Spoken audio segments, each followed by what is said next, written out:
emitwe gy'amawulire. Lydia Jasmine ayanjudde Wycliffe Benda. Zahara Toto agwanganyeeko ne crush we Maurice Chirya. Wabula ng'ate ye mwana mulenzi Epas agamba nti ono gwe bagamba nti mukazi wa Kenzo omupya ye yamusisinkana dda gye buvuddeko. Leero mazaalibwa g'omukulu oyo ayitibwa Eddie Mutwe. Wabula nga mu byewuunyisa tukuleetedde omwami eyagenda ku ssajjare asobole okubeera ng'ate ye afaanana ng'embwa. Galindirire mu bujjuvu. Muje baleko gyonna gye mutussaako engalo baganda bange gye musinzira okubeera ng'ate mumpuliriza. Amanyi Omumbejja Aisha nze mbabuuzaako ngamba nti mukola ky'amaanyi okubeera nga mwasubscribinga ku channel eno, ate nammwe abatanaba ngenda basaba musubscribinge kubanga bye birungi nkyabaleetera bingi ntoko. Ntuusa okubeera ng'ate kutuusako amawulire agagenze mu maaso n'okubeera nga gatuukawo olunaku olwaleero, wabula nga amalala ogenda kuba ogalindirira mu maaso kaawo ng'olunaku terunnaziba. Kakasa ngenda kuba ate nago nga gutuusizzaako.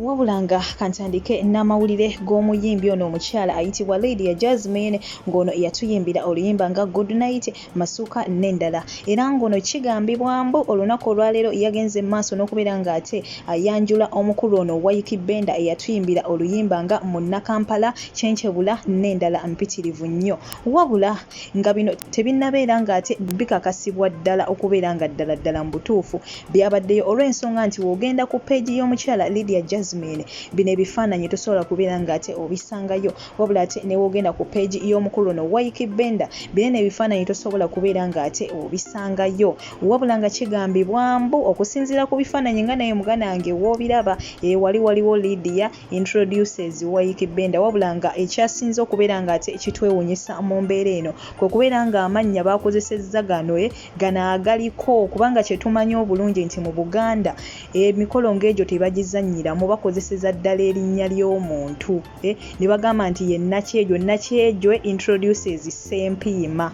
wabula saate bino nti ate nkozesa erinnya kye mugamanyi gano amannya nnya gano ge twetuumatuuma ennaku zino. So ekyo kyatwewuunyisizza nnyo, n'ekirala ekyatwewuunyisizza nti ebifaananyi bino abakulu bano ababiri bonna tebabirina ku peejezi zaabwe. So kati abantu abasinga obungi mu kiseera kino bagamba nti eno erabika yabadde vidiyo nga bali mu kushuutinga vidiyo ya luyimba.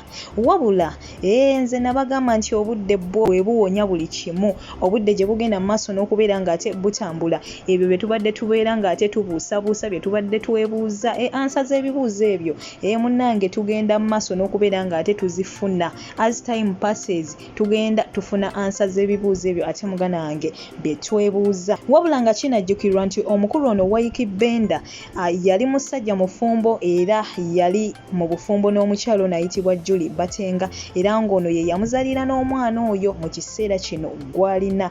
Era ng'emabega kaawo omukulu ono namukutuusaako mu mawulire nga yavaayo ate wali ku mukutu ogwa Twitter n'agamba nti bannange njagala kufuna ate muntu asobola okubeera ng'ate anfumbira emmere n'okubeera ng'ate munnange amponya empewo y'ekiro, era bw'atyo n'asaba abaana bawala ba Kampala Girls baveeyo ate munnange beewandiise, ng'alaga bannange ali single and searching. Wabula ate ebiyitingana bino we tubiraba tugamba ate bannange mu beewandiisa mwe mwali Lydia Jasmine oba ate munnange baali bakikwasaganya, kubanga Lydia Jasmine ono n'omukulu ono Wycliffe Benda ennaku zino babadde balabwalabwa nnyo nga bali bonna bali ku interview bonna. Lydia Jasmine ayina zino deal zabadde akwasaganya ate ennaku zino bamukwasa obwa ambassador mu companies ezimu, ng'era still omukulu Wycliffe Benda wali ku bbali. So bannange beebyate ebigenda mu maaso n'okubeera nga bitambula. Wabula nga amawulire gano we ganaakakasibwa nkakasa muganda wange nja kubeera ate nga kutuusaako ky'olina okukola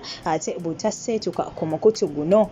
Eyo nga tuvuddeyo olunaku lw'eggulo nazze wano ate munange ne nkutuusaako ebikwatagana ku mukyala Zahara Toto, era ne nkugamba nti ono yavuddeyo ate n'agamba nti yeegwanyiza omukulu Maurice Chirya, era nga bano we twogerera baagwaŋŋanye dda Malaka beeguddeko dda ng'enjogera y'ennaku zino weegamba nga bali awo bawayawaya we basekaaseka we kwegamba nga balagira ddala basanyufu era bw'atyo Zahara Toto yabaddenga amuyozaayoza olw'okubeera ng'ate yazaala omwana wabula ate ye Zahara Toto baamubuuzizza nti omwana omuzzaako ddi awo yabotoledde ekyama nti nze munnaye nze ambasada wa Koiro ndowooza ate awo munnange ekyo oba okitegeerera ddala the cutest one of them all, Maurice Kiria.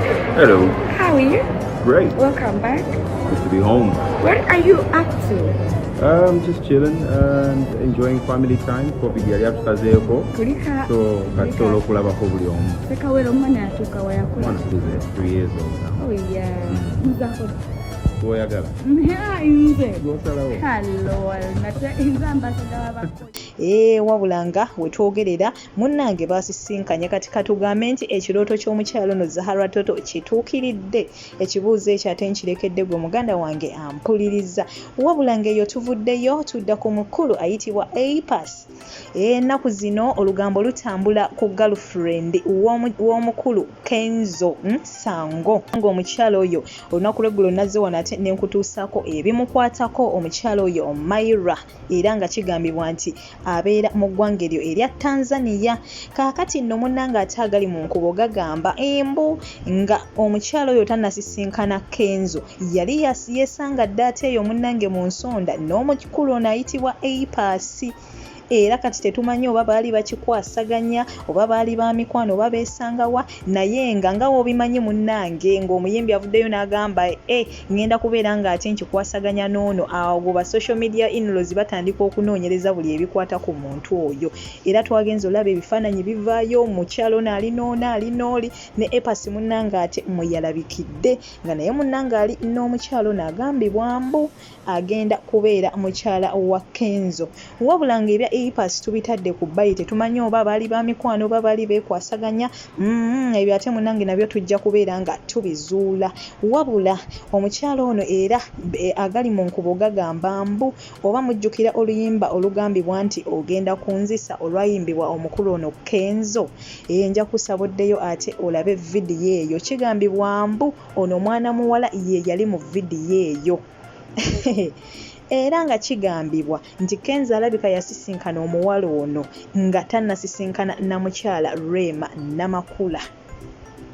Kansuubire nti bannange byenjogera bitegeerekeka ebintu bya process by process ate nga ffe tulabika tuli so nayivu. Wabula ng'ebyo byonna tubitadde ku bbali tuyozeeyoze omukulu ono Eddie Mutwe ffenna tumumanyi bulungi oyo wa People Power Our Power oba National Unity Platform mu bufunze NUP ono leero mazaalibwa ge banange happy birthday Eddie Mutwe. Tukukulisaayo n'okubeera nga munnange wakava mu kkomera wabula leero ate mazaalibwa go so bannange happy birthday Eddie Mutwe. Abayimbi ab'enjawulo n'abantu ab'enjawulo aba bulijjo bavuddeyo ate ne basobola okubeera nga bayozaayoza mwana mulenzi ono Eddie Mutwe okubeera nga atasobodde okubeera nga atuuka ku mazaalibwa ge. Temumbuuza myaka gye kuba nange bannange sigimanyi wabula nga tujja kuba tugimanya maaso kaawo mpola. Munnange ategeega amawulire agagenze maaso n'okubeera nga gatuukawo wabula nga mu byewuunyisa kano n'akanyomero kapya twakongeddemu muno. Buli oluvannyuma lw'amawulire gaffe tujja kuba ate tufuna ebyewuunyisa mu nsi. Kaakati nno mu byewuunyisa munnange tukuleetedde omukulu ono ayitibwa Tom Peters ng'ono atemera mu myaka 32 egy'obukulu. Ono nga munnange yakwata ssente empitirivu empya n'enkadde oluvannyuma lw'ottunda ebyobugagga bye ebimu n'agenda ew'abasawo bw'atyo ng'ekimututteyo ate kubeera ng'akola plastic surgery nga ye awulira yeegomba kubeera ng'ate afaanana ng'embwa nga w'omulaba awo muganda wange. Ebyewuunyisa wallahi tebiggwa mu nsi tebiggwa malojja wabula nga Katonda ye atusasire. Omukulu ono yalabikirako awo ku mukutu ogumu ogwa TV nga bamubuuza ate kiki ekimusikiriza ku mbwa zino, lwaki in all things or in all animals yasalawo okubeera ng'ate plastic surgery bamukolako yambwa. Bw'atyo yategeeza nti obulamu bw'abantu tebumunyumira, yawulira yeegomba nnyo obulamu bw'embwa era y'ensonga lwaki yatunda ebyobugagga bye byonna n'akwata ssente empitirivu ddala n'asobola okubeera ng'ate ate munnange agenda bamukoleko plastic surgery. Tombuuza gy'ava wabula ava wali mu ggwanga erya United States of America era ng'eno kigenza okuzuulibwa nga ye wasinze okuva ebintu nga bino ebiri so weird tetumanyi lwaki. Wabula nga ye agamba nti musanyufu nnyo okubeera nga abeera mu bulamu buno obw'embwa. Omukyala ono omwami ono sagala mugambe nti oyo alinga embwa ani ali mufumbirwa oswadde. Omwami ono wetwogerera mufumbo era ng'oyo gw'omulaba naye essaawa eno munnange ye mukyala we oba yamwagalako ki naffe tetumanyi. Wabula nga gwe kiki kyalowooza ku bintu nga bino ebintu bino ebigenda mu maaso mu ggwanga bannange n'owulira kino n'owulira kiri oba wakawulira kino n'olowooza kyekyamaanyi ennyo ate wayitawo akaseera katini ng'ate owulira ekirala ekikinyoddemu akendo. So bannange biki gwe byolowooza ku bigenda mu maaso mu ggwanga ddala omuntu yandibadde agenda ku plastic surgery ne yeefaananyiriza ebisolo. Katonda yali talina nsonga lwaki buli omu yamutonda nga wamutonze. Abaffe tuliyogera ki mu maaso ga Katonda nga twekozeekoze ebintu ebifaanaganako ow'ebiti. Sigadde nze Omumbejja Aisha Nassolo nkusaba oteese naffe, nkusaba likinga vidiyo eno ate era nkusaba bambi woba otuuse essaawa eno nga mutuufu tonna subscribinga oteekeko n'akadde kubanga byo ebyewunyisa saako n'amawulire agagenda mu maaso mu ggwanga lyattu Uganda n'ensi endala okyagafunira ddala. Abankuumira atakuumira mpeera mweraba katusisinkana ate mu ssaawa eziddako awo nga mbaleetera ate amawulire agaakabalukawo tusubwa.